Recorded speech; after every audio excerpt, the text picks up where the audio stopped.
Okay, so for our final Pre-3MT presenter, we have Celeste Tanner from Communication, who will be telling us about Beyond the Org Chart, Informal Communication Network, and Organizational Culture.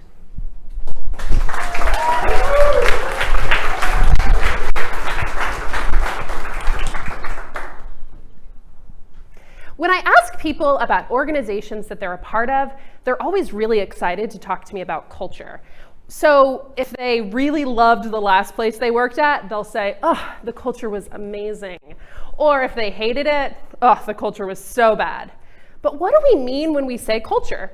Well, for someone who studies communication quantitatively, for me, I like to use the competing values framework.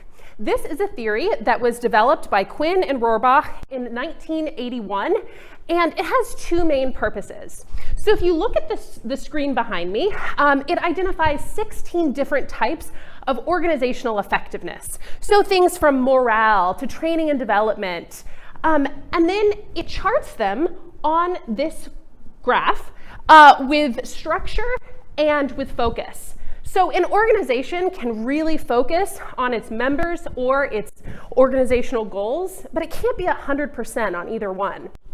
And an organization can have a lot of structure, or it can be really flexible, but it probably can't be both ends of the spectrum. So where does this come into culture? Well, according to the competing values framework, these types of organizational effectiveness are associated with 4 different culture types, which are seen behind me, from clan, hierarchical, adhocracy, and market. So we know that different types of cultures are associated with different types of organizational effectiveness. And there's a lot of research about ways that you can change the organizational effectiveness. But there's not a lot of research about what contributes to that culture, according to the competing values framework. So my interest is in organizational structures, specifically communication structures. Who talks with who at organizations? Is this department working really closely with another department?